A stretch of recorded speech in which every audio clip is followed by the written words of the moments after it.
Hello everyone and welcome back to another Woo video. If you've ever mistargeted an enemy or had lock-on target something in Narnia, then this video is for you. Today, I'll be covering the lock-on system, camera settings, and auto-targeting, as well as my personal tips for dealing with some of the issues. Finally, I'll go over some of the stuff I'd like to see updated in the future that I think will move Wu's combat from an A to an S. Before we cover camera settings, let's go over the default lock-on behavior in this game. You can lock onto an enemy by using mouse 3 for KBM or R3 for controllers, or by pressing the lock button for mobile users. Lock-on will target the closest enemy within your field of view, which is a cone-shaped zone in front of your character.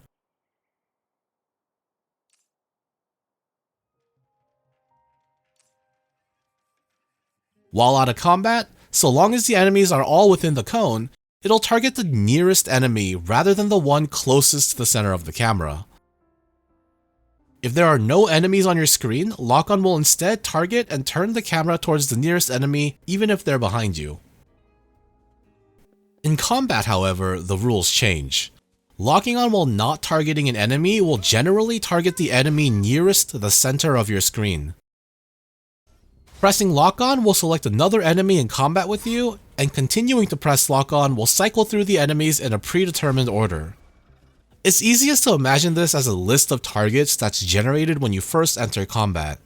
The targets are placed in an order, and lock-on will just move down that list one by one without any regards to your camera or their position relative to you. Unlike when out of combat, if there are no enemies on your screen and you are not currently targeting an enemy, lock-on will prioritize enemies closer to the center of your screen rather than by proximity. And finally, you can turn off lock-on by holding down the lock-on key. Now that we have an understanding of how lock-on works, let's cover the camera settings available to us and what exactly they do. The view sensitivity determines how quickly your camera turns when you move your mouse, joystick, or swipe. The aiming sensitivity affects your camera when in the aim mode, which is a G for KBM and left trigger for controller, for certain ranged characters. Since the main use of this mode is completing shooting puzzles, I've made mine slightly higher than my standard view sensitivity. Camera shake intensity affects the amount of screen shake you get while in combat. It can cause the camera to jerk quite violently at times, so I have mine at low. Regular and combat camera distance refers to the distance the camera will be set to when performing certain actions, not the max camera distance. For example, here you see that after gliding, my camera will zoom in slightly, which requires me to zoom out to get back to my max distance. The difference between 0 and 100 is very small, and to avoid having to zoom out every time, I keep mine at 100.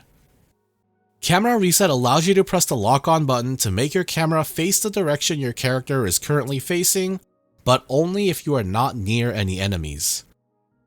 For the next three, I've done a ton of testing and research but cannot seem to figure out what exactly they do. Presumably, they affect how the camera moves and give you aim assist, but I haven't been able to get any results.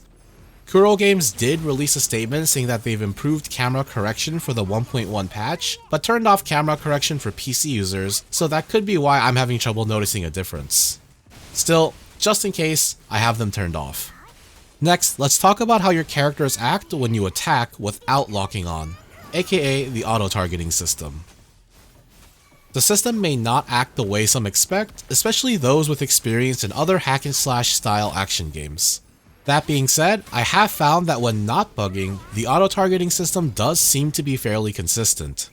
Here's what I've noticed about the targeting behavior. When neutral, you attack in the direction your character is facing, not the camera. If there's an enemy nearby, your character will automatically turn and attack towards the enemy. If you're already facing an enemy, it will attack that enemy even if there's a closer option nearby. If you input a direction that has an enemy, your character will auto-target that one above all else. However, if there's no enemy in the direction you're inputting, it'll simply target the nearest enemy you're facing. From what I've seen, there are two common auto-targeting issues that players experience. The first is that your character constantly changes targets and bounces back and forth. This usually happens when enemies go near each other and your character decides to track the other because it momentarily got closer to her FOV. There's no way to 100% avoid issues like that, but what I do to minimize headaches is constantly hold my directional keys towards the enemy that I'm attacking. This way, even if an enemy flies by and my character attacks it once, the directional inputs will tell my character to attack the enemy in the direction I'm holding. The second is that sometimes, even when holding directional inputs to change targets, the auto-targeting will continue to attack the same enemy without change. This tends to happen when you're spamming actions non-stop, or with attacks that have long animations. When my character gets glued to a target like that and I need to change targets, I just give her like half a second to conclude her actions, and then input the directions and attack to change targets again. Finally, here are 2 things I'd like to see in the future as an update or fix to improve the player experience overall when it comes to the camera and targeting. At the moment, locking on forces your camera to center on the target as well. While this may be helpful for mobile users, I'd love to see an option that separates the setting, allowing us to lock onto enemies to attack, but freely move the camera at the same time.